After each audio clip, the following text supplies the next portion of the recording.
Père éternel, Dieu de paix, je prie ce soir, éternel, que ton esprit, ô Dieu, se meuve en ce lieu. Humblement, je te le demande, Seigneur, que tu nous fasses grâce de travailler à ciel ouvert. Je prie que tu fortifies quelqu'un, éternel, ô Dieu. Je prie que quelqu'un vive la puissance de cet homme, éternel, ô Dieu. Je prie que tu fasses devenir quelqu'un ce soir dans le nom de Jésus. Je prie que quelqu'un soit changé dans le nom de Jésus. Je prie que quelqu'un qui était abattu, éternel, soit fortifié dans le nom de Jésus.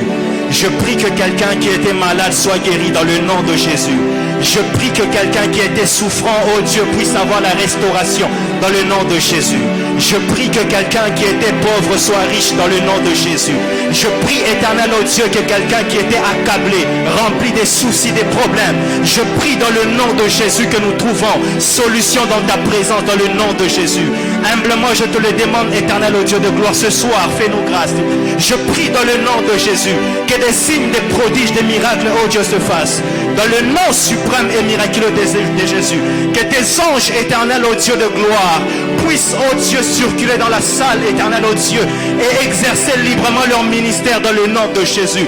Saint-Esprit de Dieu, je prie au nom de Jésus que tu ne nous laisses pas tels que nous sommes venus, oh Dieu.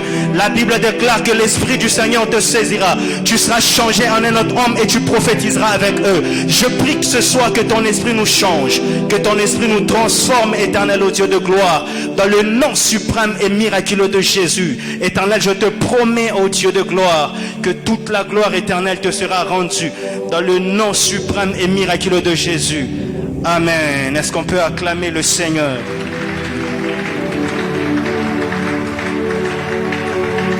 Est-ce que tu peux bien acclamer Dieu, s'il te plaît, de là où tu es?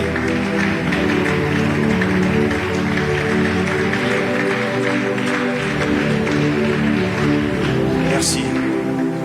Gloire au Seigneur. Que Dieu nous bénisse abondamment. Je disais que Dieu nous bénisse abondamment. Et je nous salue dans le nom de Jésus. Je suis fortement convaincu que Dieu va nous faire du bien ce soir.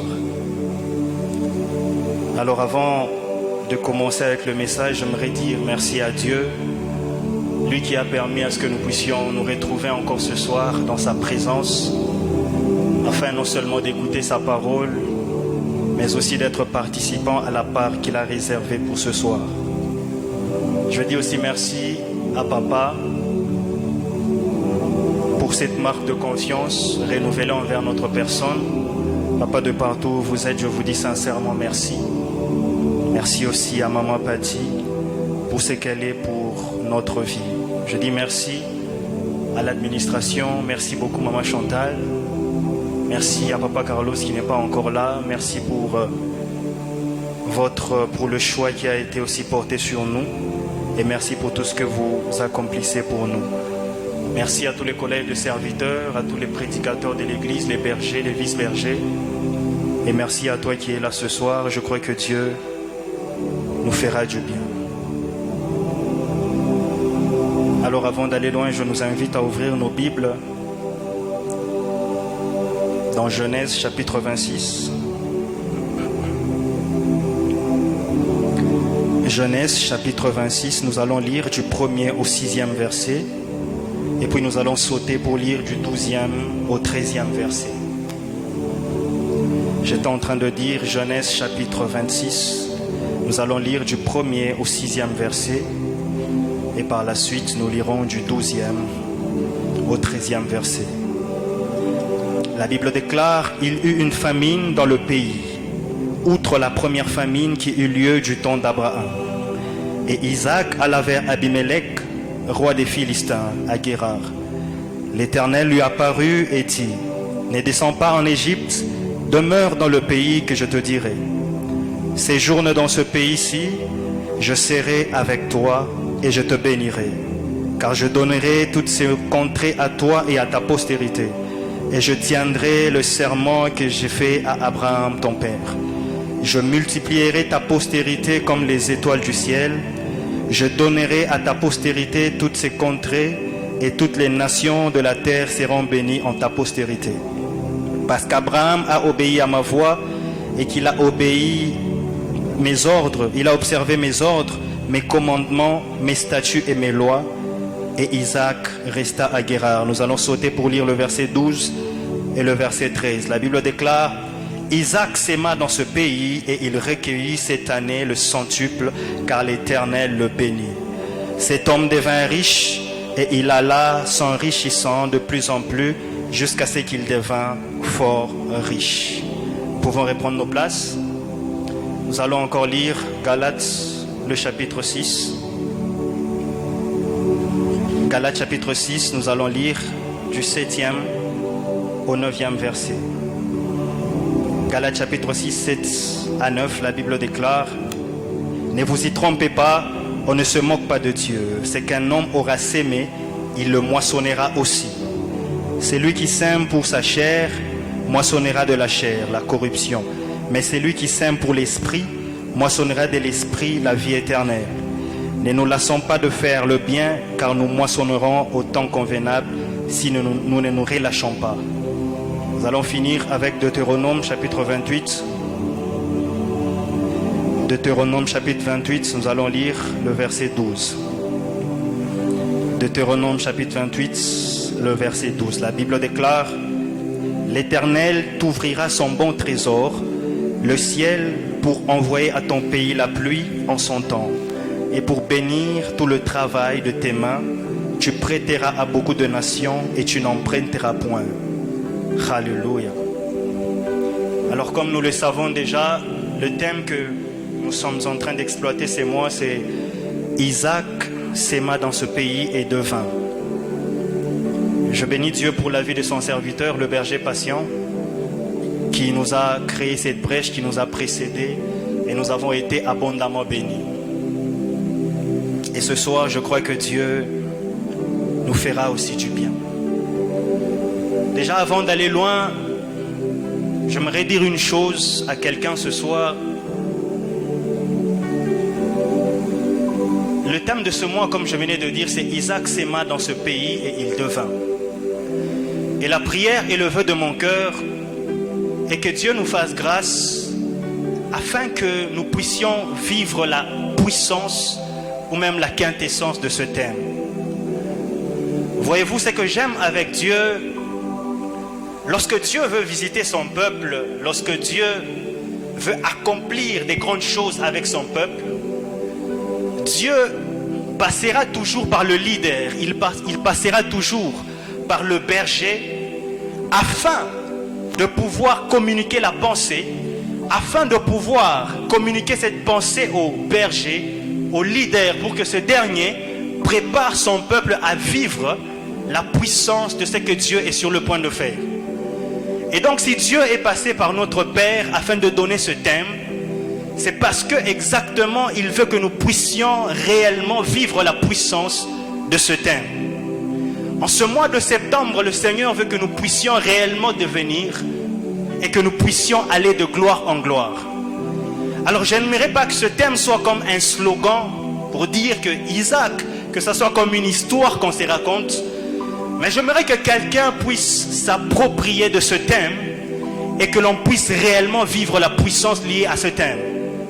J'aimerais dire une chose à quelqu'un, que l'Éternel, il est sur le point de visiter l'église dans une dimension comme jamais auparavant. J'étais en train de dire à quelqu'un que l'Éternel est sur le point de visiter l'église dans une dimension comme jamais auparavant. Et je crois que Dieu nous fera du bien. Mais la deuxième des choses, avant que l'on commence ce soir, c'est que parlant de la visitation divine, parlant de la visitation céleste, je distingue deux types de personnes. La première catégorie, c'est ce que j'appelle les pénina.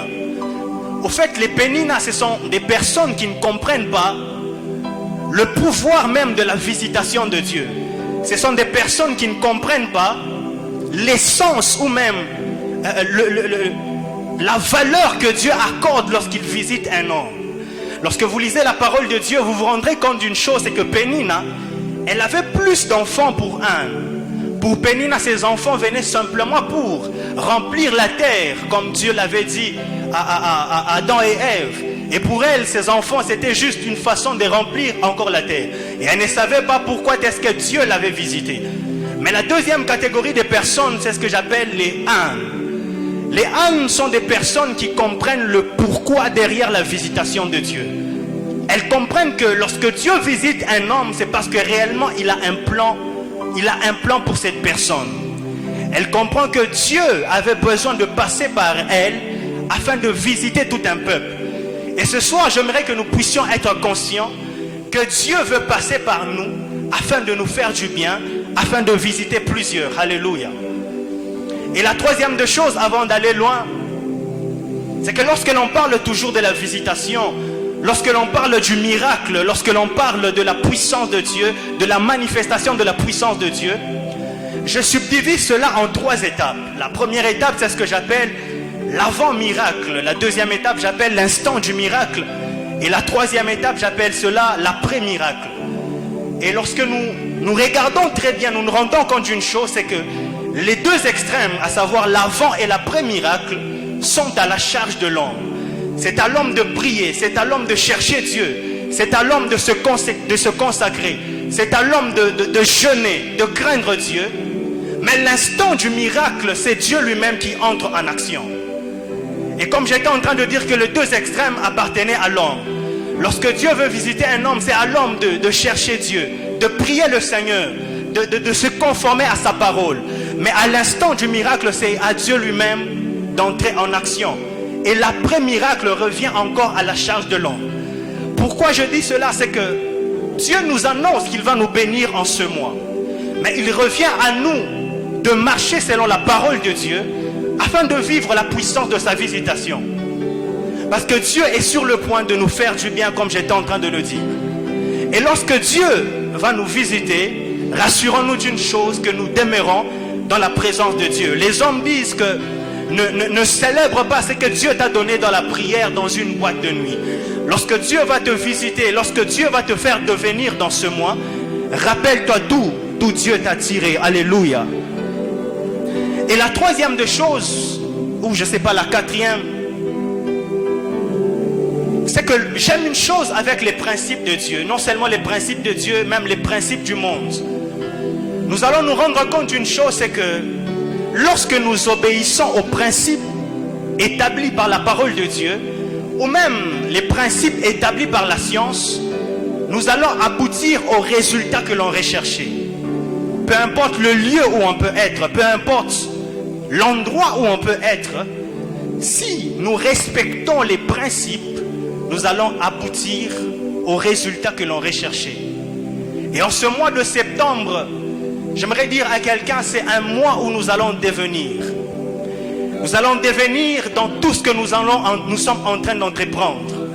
Tu es là ce soir, tu es en train d'entreprendre, tu prévois de te marier, tu es en train de faire des affaires, tu as un ministère. Dieu m'envoie dire à quelqu'un que ce mois, c'est un mois de devenir. Apparemment, quelqu'un n'a pas compris ce que j'étais en train de dire à quelqu'un. Le Seigneur m'a dit de dire à quelqu'un, c'est que peu importe ce que tu es en train de faire, le Seigneur va te faire devenir.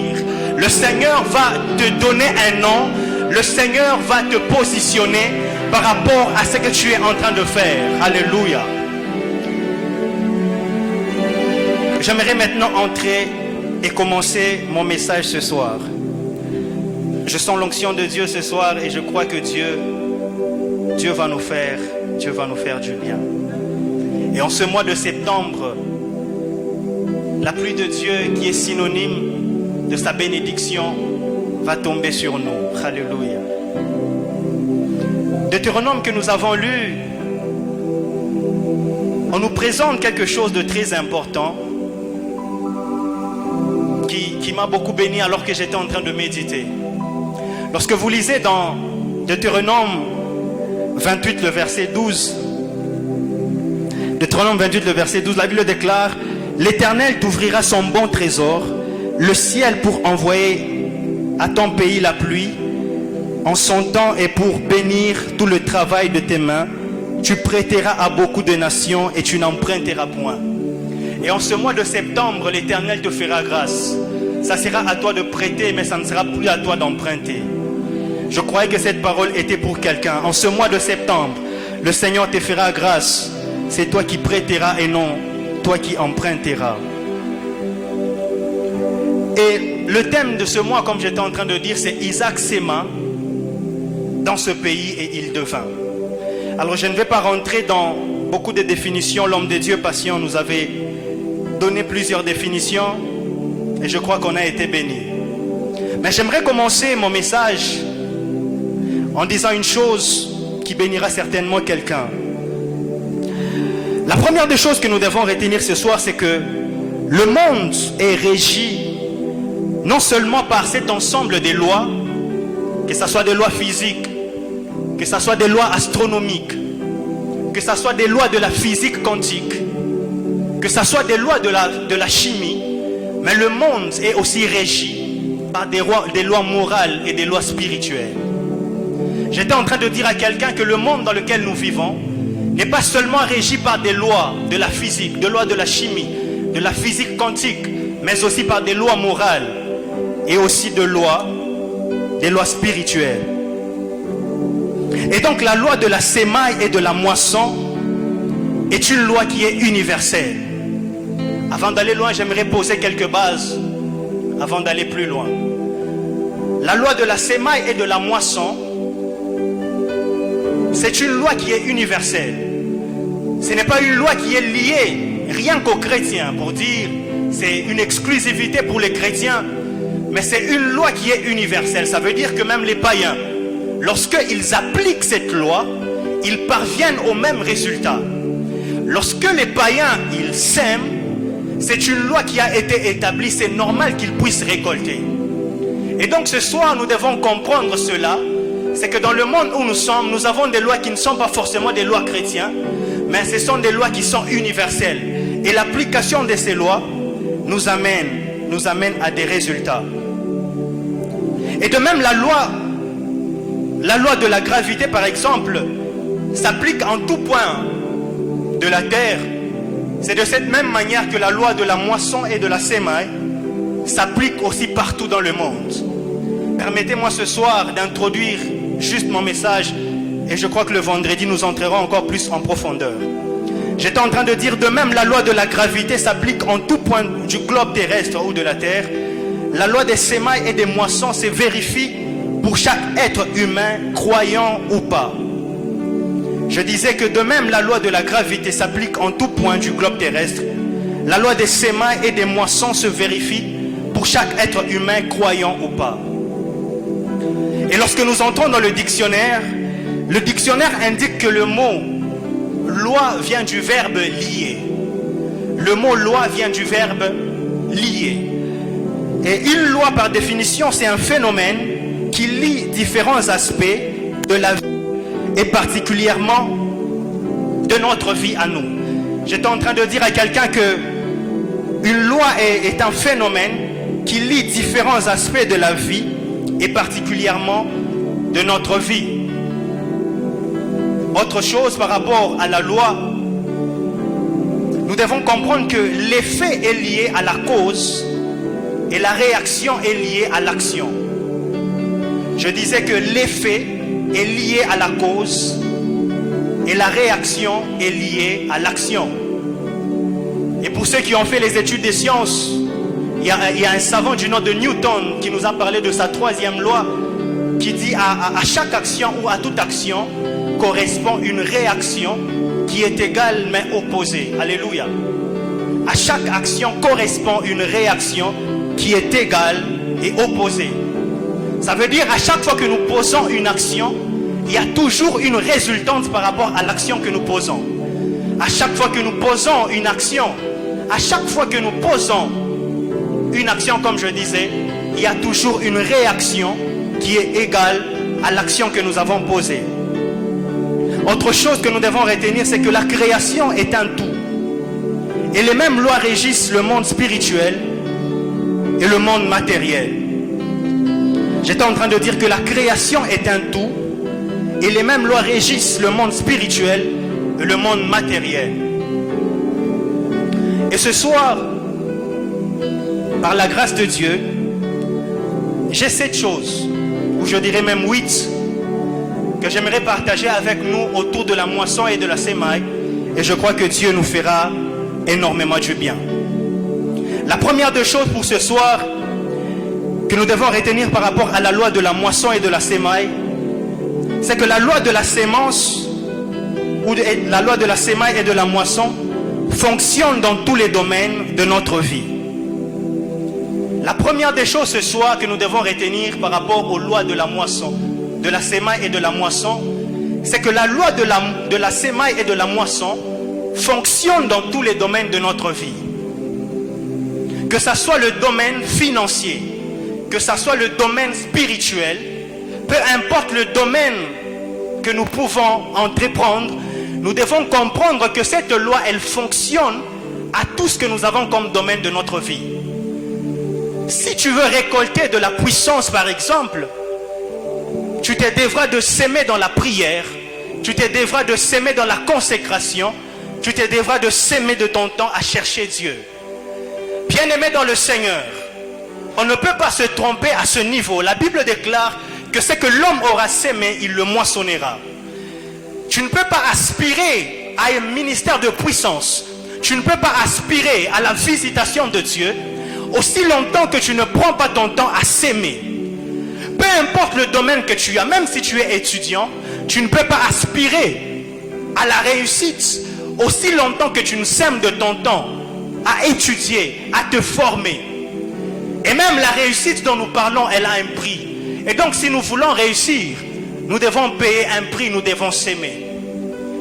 Ici, par rapport à la sémence, je ne suis pas seulement fermé dans le sens de donner l'argent,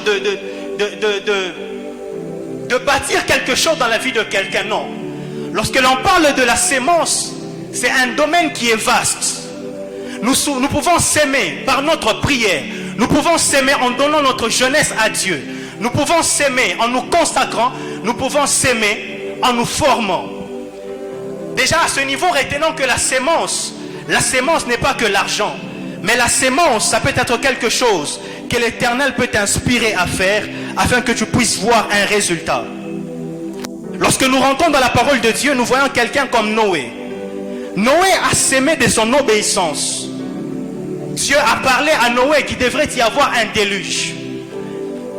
C'était quelque chose qui était peut-être nouveau pour Noé. Noé pouvait douter de cela et faire fi de cette chose.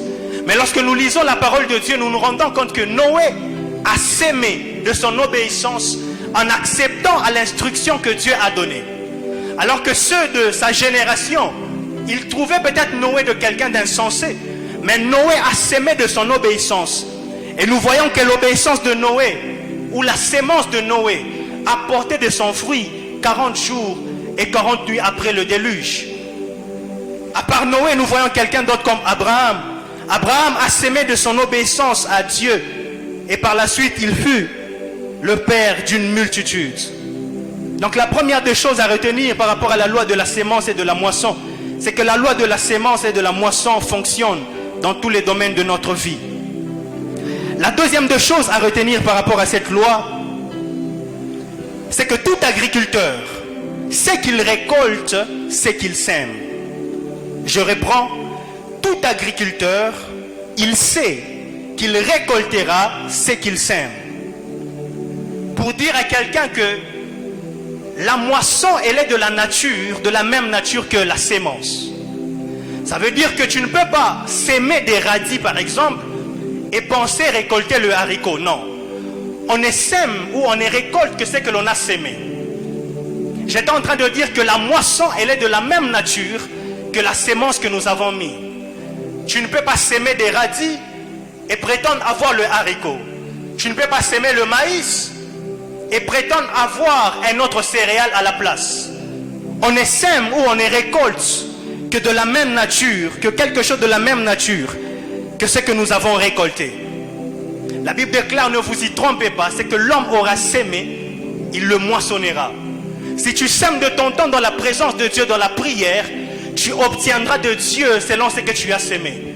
Si tu sèmes, au lieu de s'aimer la consécration, de te consacrer à Dieu, tu te laisses livrer dans l'impudicité, tu sais déjà ce que tu récolteras par la suite. J'étais en train de dire que tout agriculteur sait qu'il récoltera ce qu'il a sémé. Déjà, par rapport à ta manière de vivre, par rapport à ta façon de voir, de faire les choses, tu peux déjà détecter ou comprendre que ce que je fais maintenant et même mon avenir va ressembler à ce que je suis en train de faire.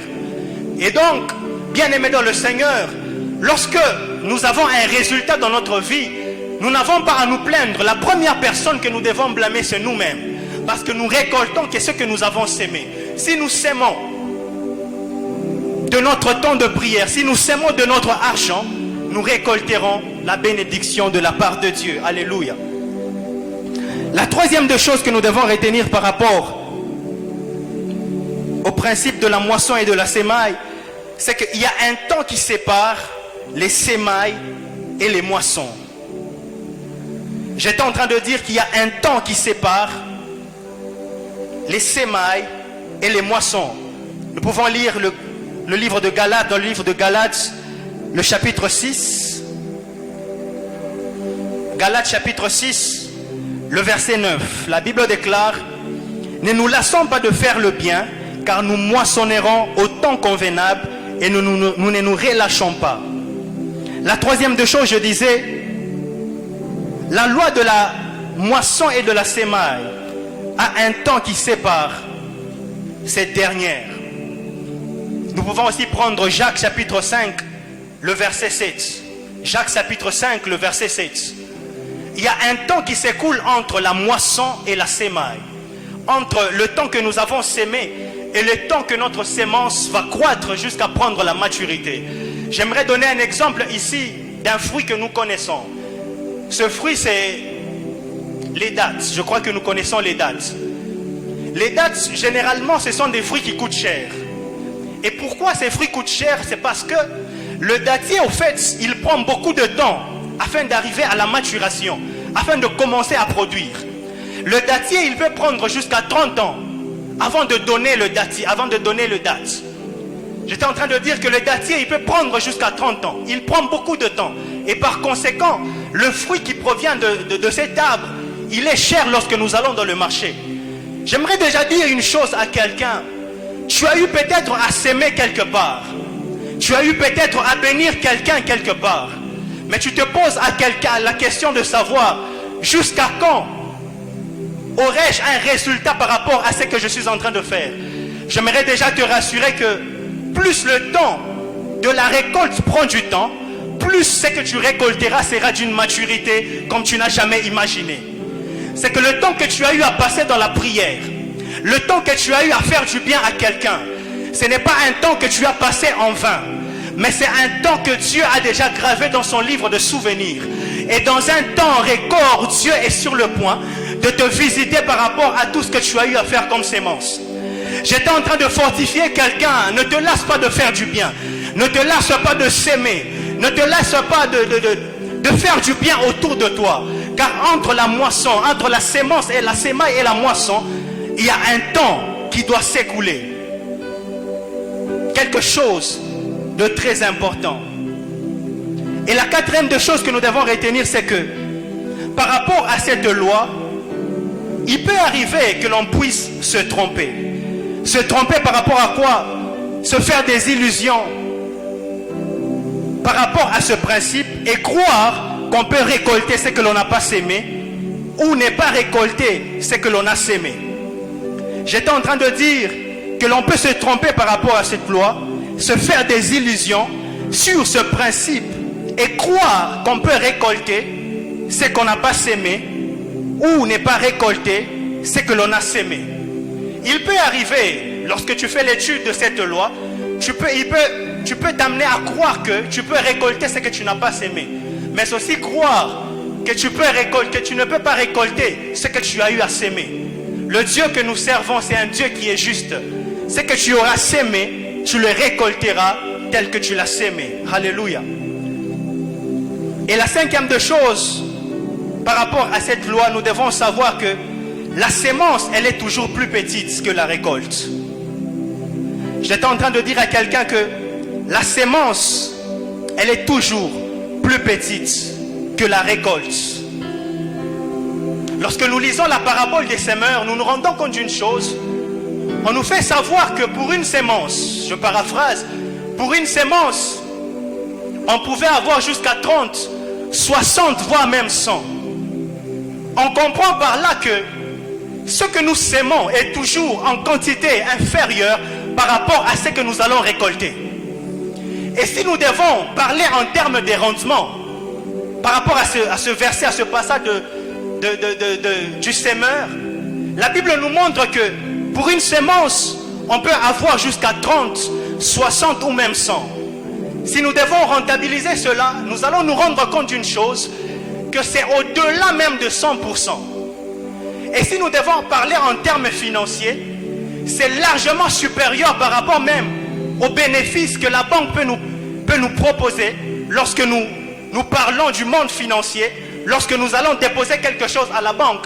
En retour, ce que nous avons comme bénéfice, c'est largement supérieur par rapport à ce que je venais de dire. Ce que j'étais en train de dire à quelqu'un, ce que tu sèmes sera toujours en quantité inférieure par rapport à ce que tu auras à récolter. Alors ne te lasse pas de faire du bien là où tu es.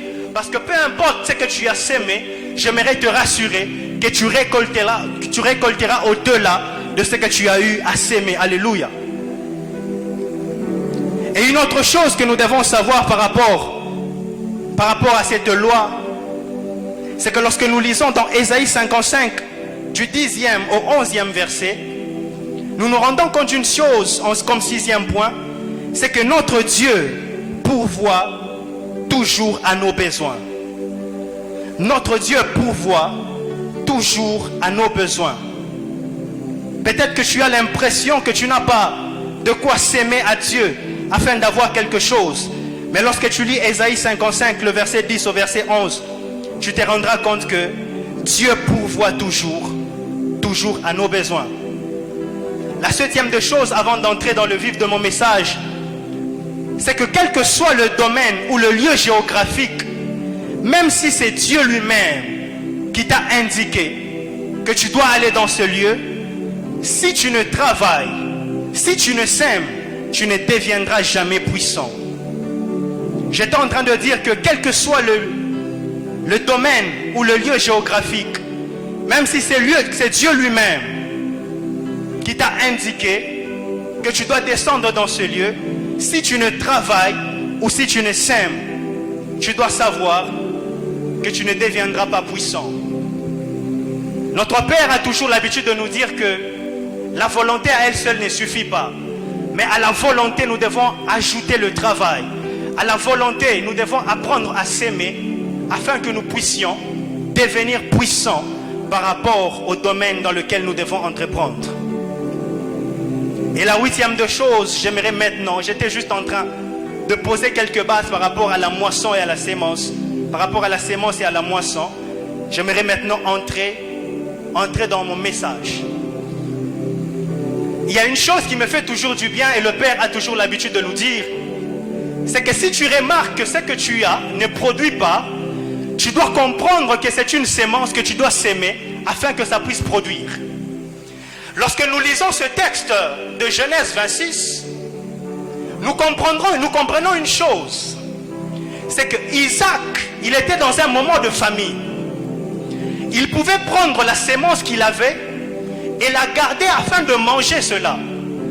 Mais nous nous rendons compte que Isaac, il a obéi à l'instruction, il a pris de sa sémence et il l'a mise en terre afin d'obtenir un résultat qu'il recherchait ou qu'il s'attendait.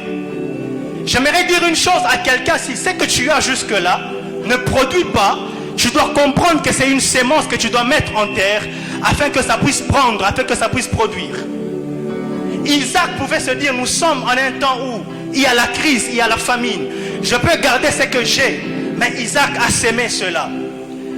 Et lorsque nous lisons la parole de Dieu, nous nous rendons compte d'une chose, c'est que lorsque Jésus était dans le désert avec cette foule, Jésus-Christ n'a pas pu, lui qui était Dieu, il n'a pas pu multiplier le pain sans la présence de cet enfant qui était dans le désert. La Bible nous dit que cet enfant avec 5 pains et 2 poissons, et c'est par là que l'Éternel est passé afin de visiter et de nourrir toutes ces personnes qui étaient aux alentours. J'aimerais dire une chose ce soir à quelqu'un, c'est que le peu que tu as ce soir, l'Éternel a la capacité de les fructifier au-delà de tes attentes. Oh mon Dieu. J'étais en train de dire à quelqu'un que le peu que tu as, l'Éternel a la capacité de les fructifier. Lorsque nous lisons la parole de Dieu dans l'histoire de la veuve de Sarepta, nous nous rendons compte d'une chose, c'est que cette dernière, elle vivait des moments compliqués. Elle pensait que ce qu'elle avait, c'était quelque chose qu'elle devait prendre et puis mourir. Mais elle a été, je ne sais pas, inspirée.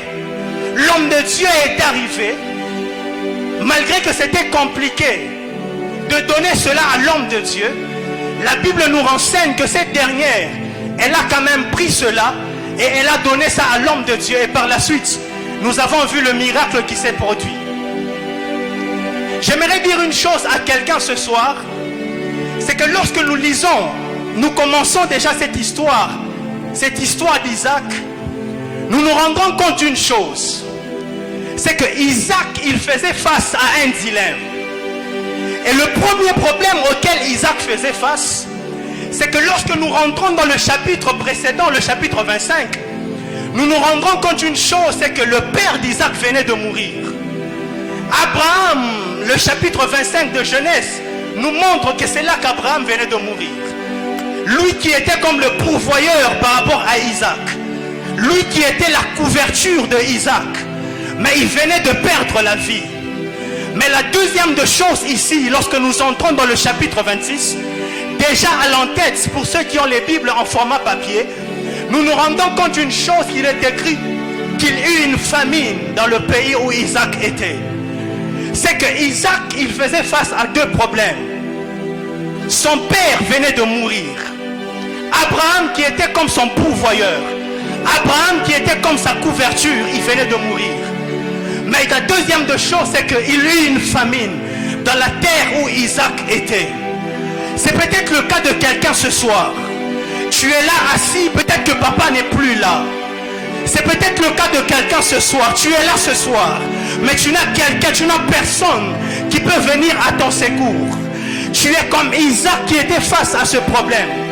J'aimerais dire une chose à quelqu'un, c'est que le Dieu que nous servons, c'est un Dieu qui aime les cas compliqués. Là où les choses sont ténébreuses, c'est là que la main puissante et agissante de Dieu, oh mon Dieu. Artiste, est-ce que tu peux me changer de mélodie s'il te plaît? J'étais en train de dire à quelqu'un, c'est que là où les choses sont compliquées, c'est là que la main de Dieu entre en action. Mais une chose que j'aime par rapport à ce texte de Genèse 26, lorsque vous lisez ce texte dans la version Osterwald, vous allez vous rendre compte que Osterwald dit ceci, que Isaac s'aima dans cette terre-là. Osterwald donne de la précision par rapport à la terre où Isaac a sémé. Parce que si vous faites de recherches, vous allez vous rendre compte d'une chose, que la terre où Isaac était, la terre était devenue infertile. Mais Osterwald nous montre que Isaac s'aima dans cette terre-là. Pourquoi? Parce que Dieu a la capacité de rendre fertile la terre qui a été déclarée infertile. Oh mon Dieu. J'étais en train de dire à quelqu'un que Dieu a la capacité de rendre fertile la terre qui a été infertile. Oh God. Et lorsque vous faites encore plus de recherches, vous allez vous rendre compte d'une chose, c'est que la terre où Isaac a sémé, personne d'autre auparavant n'avait eu à s'aimer dans cette terre-là. C'est que Isaac était le premier à inaugurer une loi. Oh my God. J'étais en train de dire à quelqu'un que Dieu a la capacité de faire de toi l'inaugurateur de... My God, my God, my God. Oh mon Dieu. Lorsque vous lisez, vous faites des recherches, vous vous rendrez compte qu'en soit la terre où Isaac avait eu à s'aimer, personne d'autre n'avait eu à s'aimer avant lui. Mais parce que la main de Dieu était sur Isaac, la Bible déclare que Isaac s'aima cette année-là et il récolta au centuple. Oh my God. Comment se fait-il qu'une terre qui est infertile puisse nous donner au centuple, bien-aimé? J'aimerais dire une chose à quelqu'un. Peut-être que tu es là là, tu n'as personne pour, oh my God, tu n'as personne pour te nourrir, tu n'as personne pour te soutenir, mais il y a le puissant de Jacob qui a la capacité de faire de toi un pourvoyeur pour plusieurs, oh my God. Ce soir, je suis venu annoncer à quelqu'un que Dieu est sur le point de nous introduire dans une saison où nous allons récolter au-delà de ce que nous avons eu à s'aimer, oh my God. Bien-aimé dans le Seigneur, le problème que j'aime avec Isaac, c'est que pour Isaac, lorsqu'il y a la famine, la seule destination c'est aller en Égypte, parce que son père Abraham a eu à le faire avant lui. Alors dans la mentalité de Isaac, Isaac pensait que je devais aussi aller en Égypte afin de faire comme mon père. J'aimerais dire une chose à quelqu'un: toi tu n'es pas ton père, tu n'as pas à faire les choses que ton père a eu à faire, oh my God. Et lorsque nous lisons ce texte, nous nous rendons compte d'une chose, que Dieu dit à Isaac, oh my God, que toi tu n'iras pas ailleurs, seulement dans cette terre-là, c'est là que je vais te bénir. J'aimerais dire une chose à quelqu'un: seulement l'endroit où tu as été humilié, c'est là que Dieu va te bénir. Seulement l'endroit où tu as été insulté, c'est là que Dieu va te bénir. Bien-aimé dans le Seigneur, l'Éternel c'est un metteur en scène. L'Éternel notre Dieu, c'est un metteur en scène, comme je le disais. Là où les choses sont compliquées, c'est là que Dieu décide de s'accomplir, oh my God. C'est là que Dieu décide de visiter quelqu'un. Mais une autre chose, les frères de Joseph, ils ont pensé qu'en prenant Joseph, le vendant en Égypte, ils étaient en train de le tuer. Non, ils ne savaient pas que Joseph, au fait, c'était une sémence qu'ils jetaient en Égypte, qui devait prendre du fruit au temps convenable. C'est que, bien aimé dans le Seigneur, peu importe les problèmes auxquels tu es en train de faire face, j'aimerais te rassurer d'une chose, que l'Éternel, ton Dieu que tu sers, il ne t'abandonnera pas. Et en ce mois de septembre, l'Éternel est sur le point de te faire du bien. Mais une chose que j'aime, la Bible déclare que cette année-là, Isaac récolta au centuple. Notre Père a toujours l'habitude de nous dire une chose, que le Saint-Esprit comprend le langage des signes et des symboles. Si pour Isaac il a fallu une année, je crois que Dieu peut faire avec toi en un mois, oh my God.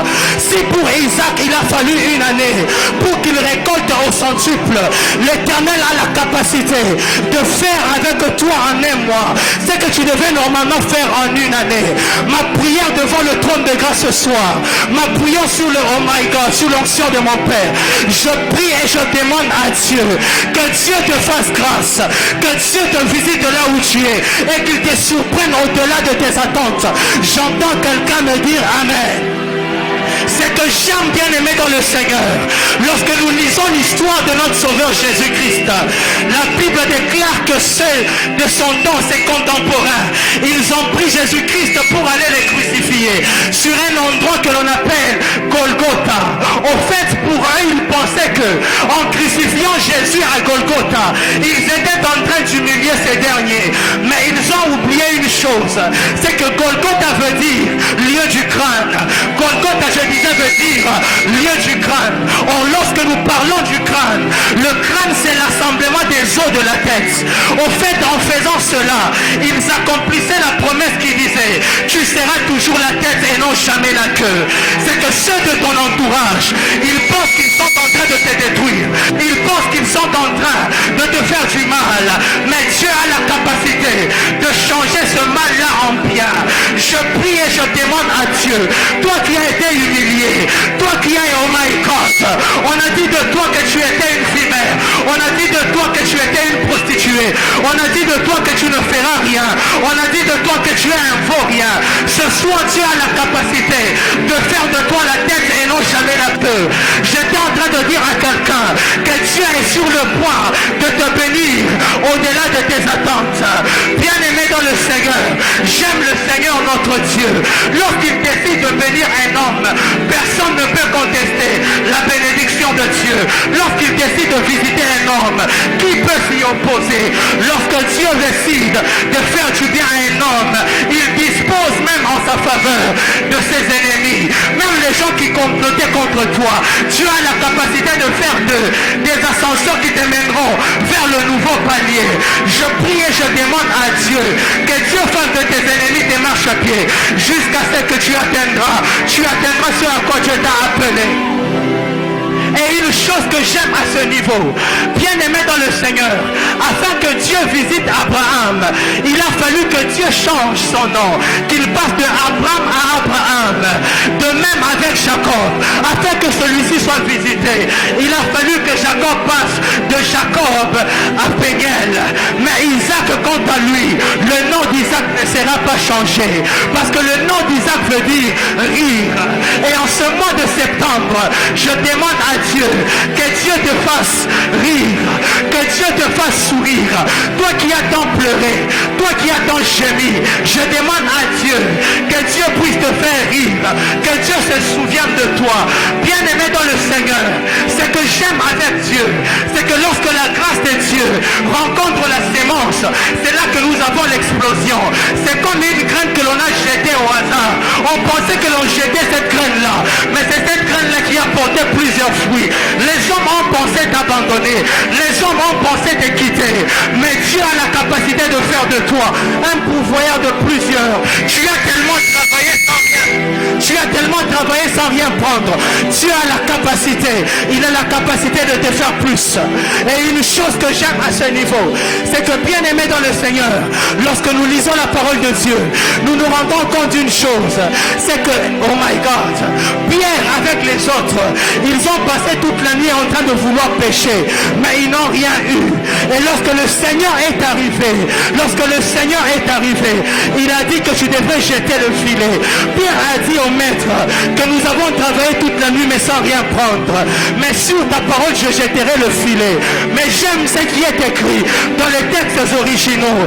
Il est écrit dans ta parole je jetterai le filet, parce que Pierre savait une chose, que quelque part dans la parole il était écrit que Dieu créa les poissons dans la mer. Alors si tel est le cas dans ta parole, je jetterai le filet. Or ici le filet n'est rien d'autre que l'image de la foi, car la foi nous permet de prendre, la foi nous permet de posséder. Alors si tel est le cas ce soir, la Bible déclare que tu enduiles ma coupe et tu enduiles ma tête et ma coupe déborde. Alors si tel est le cas ce soir, je jette le filet. La Bible déclare que 10 000 tombent à ta gauche, que 10 000 tombent à ta droite, 1000 à ton côté, mais quant à toi, tu ne seras pas atteint. Alors si tel est le cas ce soir, je jette le filet. La Bible déclare que du risque il était, il s'est appauvri afin que toi et moi soyons riches. Alors si tel est le cas ce soir, je jette le filet. La Bible déclare que par ses meurtrissures nous sommes guéris. Alors si tel est le cas ce soir, je jette le filet. Bien aimé dans le Seigneur, ma prière est devant le trône de Dieu, c'est que Dieu en cette soirée fasse de toi quelqu'un, te donne un nom, là où tu as été humilié, là où on t'a insulté, que l'Éternel te donne un nom. J'entends quelqu'un me dire Amen. Mais j'ai une bonne nouvelle encore à t'annoncer. C'est que lorsque nous regardons l'histoire de Ruth et de Naomi, la Bible nous montre une chose. C'est que Ruth, après avoir reçu les instructions de Naomi, la Bible déclare qu'elle est allée au pied de Boaz. Mais pourquoi Ruth, tu vas au pied de Boaz? Ruth savait que, puisque cet homme, il vient dans le palais, sûrement ses pieds, ce sont ceux qui entrent en premier dans le palais. Alors qu'est-ce que moi je ferai? J'irai à ses pieds, parce que les pieds de Boaz vont toucher le palais, parce que Boaz vient du palais, ses pieds vont retourner dans le palais. Alors je vais aller toucher à ses pieds. C'est pourquoi la femme pécheresse, la Bible déclare qu'elle est allée, elle a ciblé les pieds de Jésus afin de le oindre, parce qu'elle savait que ces pieds de Jésus venaient de l'éternité. Et parce que je vois ses pieds, certainement par ça je peux encore retourner dans l'éternité. De la même manière que Isaac savait que mon père Abraham avait une alliance avec Dieu. Et que si je m'attachais à cette alliance, certainement je vivrais ce que mon père a vécu. Bien-aimé dans le Seigneur, nous avons l'alliance de Dieu en nous. Nous avons l'alliance de Dieu qui crie en nous. J'aimerais dire une chose à quelqu'un, même si les choses semblent être compliquées, l'alliance a la capacité de te faire revivre ce que tu as perdu.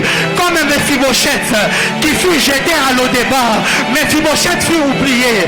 Mais puisque les pieds de Mephibosheth avaient déjà foulé le palais, il était normal que les pieds de ces derniers puissent encore retourner dans le palais. Et la Bible déclare qu'au temps convenable, on fit appel à Mephibosheth.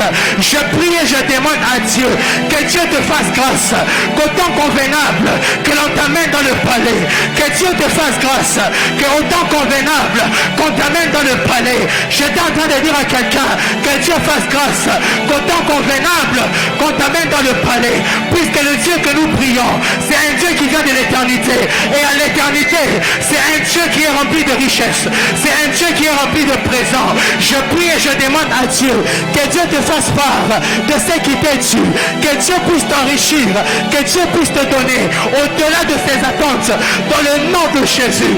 J'entends quelqu'un me dire Amen.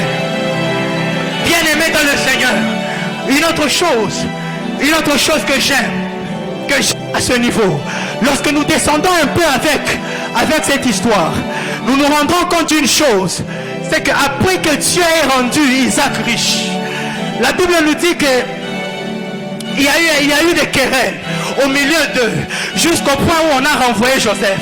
Parce que ces hommes, ils ont vu que Joseph commençait à devenir une star. Ils ont vu que Isaac plutôt commençait à prendre de l'ascendant. Ils ont décidé de se séparer de ces derniers. Mais lorsque vous allez encore plus loin, la Bible nous renseigne une chose, que ces mêmes personnes qui ont rejeté Isaac, ils sont venus vers ce dernier afin de créer encore alliance avec lui. Parce qu'ils se sont rendus compte que Dieu l'avait béni. C'est la même chose que Dieu fera avec toi. Les hommes qui t'ont rejeté parce que tu n'avais rien au départ, ils verront les choses que Dieu fera par toi et ils viendront te rechercher. J'étais en train de dire à quelqu'un, les hommes qui t'ont, oh my God, les hommes qui t'ont humilié, les hommes qui t'ont rejeté, ils reviendront à toi afin de pouvoir conclure alliance, parce que l'Éternel t'aura béni. Ma main levée du haut de cet autel, je prie et je demande à Dieu qu'en ce mois de septembre, que l'Éternel te bénisse au-delà de ce que tu as sémé, que l'Éternel te visite dans tes affaires, dans tes entreprises, peu importe ce que tu es en train de faire. Je prie et je demande à Dieu que Dieu par sa main te prenne de là où tu es et qu'il te projette, même si tu ne le veux pas. La Bible déclare que lorsque tu étais jeune, tu t'es saigné toi-même et tu allais où tu voulais, mais lorsque tu seras vieux, quelqu'un d'autre descendra et t'amènera où tu ne voudras pas. En ce mois de septembre, même si tu ne veux pas avoir accès à la bénédiction, le Seigneur te prendra par force afin de t'introduire dans cette saison.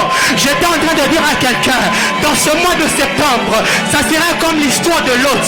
Alors que Lot traînait encore à Sodome, la Bible déclare que ses anges l'ont pris par force afin de le tirer de là où il était. Je prie et je demande à Dieu que le Saint-Esprit te prenne de force et qu'il t'amène vers la bénédiction. Que le Saint-Esprit te prenne par force et qu'il t'amène vers ta destinée. Il y a des choses compliquées qui se passent dans ta vie. Il y a des choses bizarres qui se passent dans ta vie. Mais Dieu est sur le point. Il est sur le point de te faire du bien. La Bible déclare que je vous redonnerai les années qu'on dévorait, la sauterelle, le gelec, le gazille, le rasam. Je prie et je demande à Dieu que toutes ces années d'humiliation, que Dieu se souvienne de cela. Que toutes ces années où on s'est moqué de toi, où on a dit que tu étais un vaurien, que Dieu se souvienne de toi. J'aime le Seigneur. Lorsqu'il décide de bénir quelqu'un, il entre dans la politique de l'infiltration.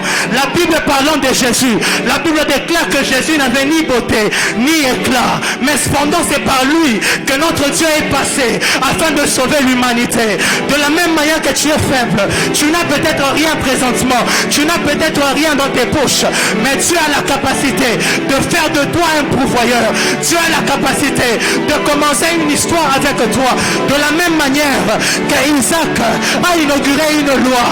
Comment expliquez-vous une terre qui ne produisait pas, mais il y a eu quelqu'un du nom d'Isaac qui a produit? Pourquoi? Parce que la main de Dieu était avec lui. Je demande à Dieu qu'il soit avec toi dans tes affaires. Je demande à Dieu qu'il soit avec toi dans tes études. Je demande à Dieu qu'il soit avec toi dans tout ce que tu fais. Dans le nom de Jésus, je vois quelqu'un qui attend chercher Dieu. Je vois quelqu'un qui attend prier. Je vois quelqu'un qui attend jeûner, mais qui passe de moments compliqués, qui passe de moments difficiles, qui ne sait plus quoi faire. J'aimerais t'annoncer que Dieu m'a dit de te dire que ce mois de septembre ne finira pas sans que les choses changent dans ta vie. Ce mois de septembre, c'est un mois où tu as semé, tu as donné tes offrandes, tu as prié le Seigneur. Il est sur le point de te récompenser par rapport à ce que tu as eu à faire. Il est sur le point de te récompenser par rapport à ce que tu as eu à faire. Mais la récompense de Dieu, c'est là toujours au-delà.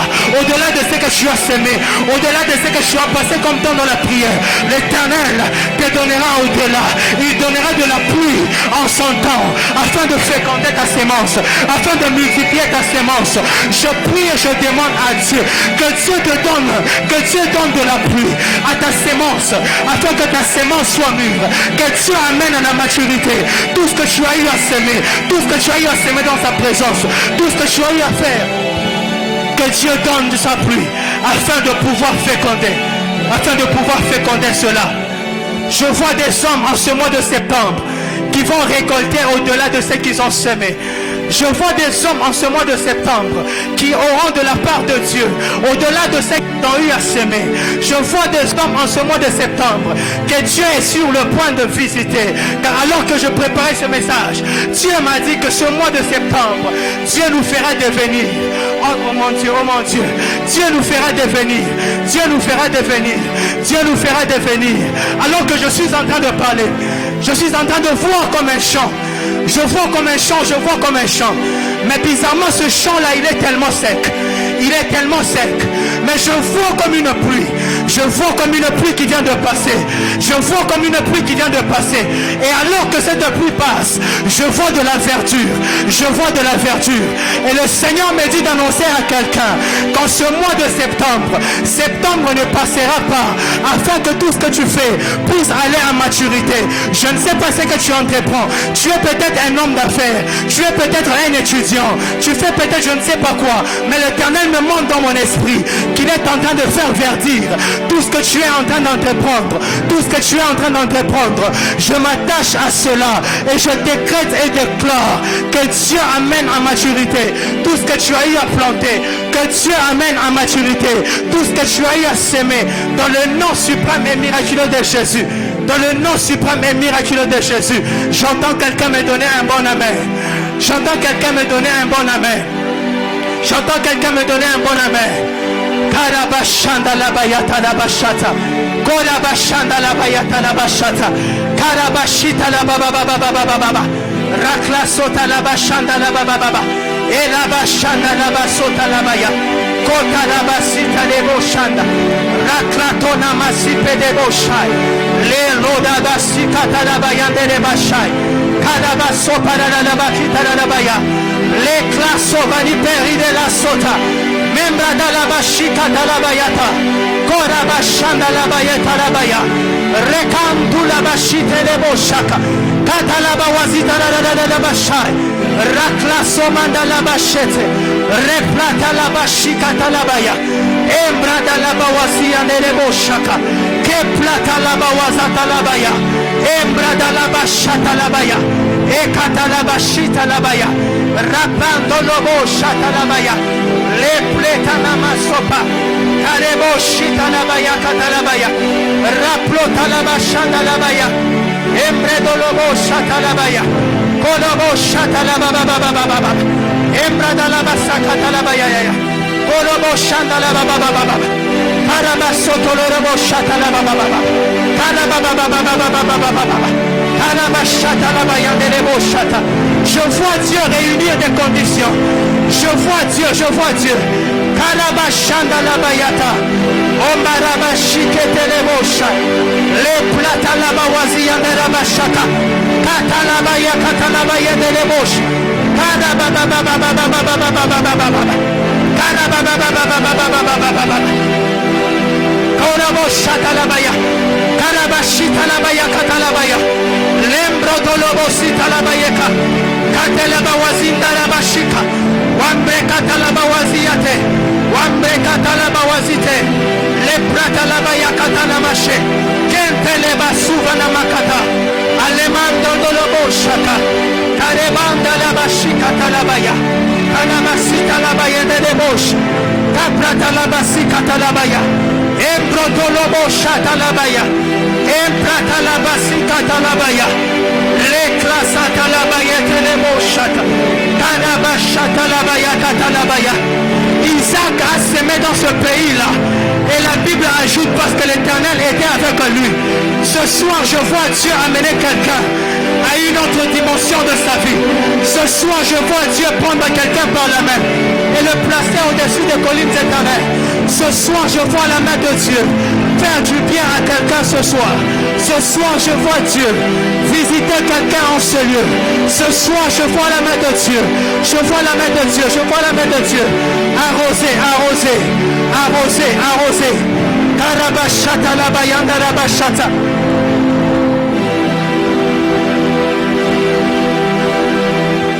Rabashata la baya. Rabashata la baya. Rabashata la baya. Septembre ne finira pas comme ça. Septembre ne finira pas comme ça. Septembre ne finira pas comme ça. Rakatalaba shakatalabaya. Embalaba shakatalabaya. Rekandeleba shayalabaya. Je vois quelqu'un pleurer parce que tu as eu à perdre tout ce que tu avais investi. Je vois quelqu'un pleurer. Je vois des larmes qui coulent. Je vois des larmes qui coulent parce que tu as perdu ce que tu avais de plus précieux.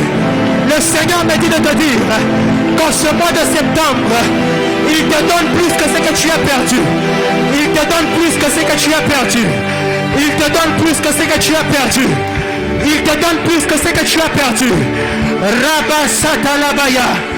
Katana mashanda. Kabrada labashata. Yes, Lord. Yes, Lord.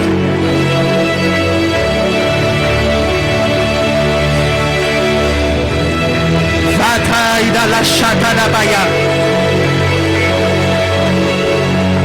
Fataida la shata labaya.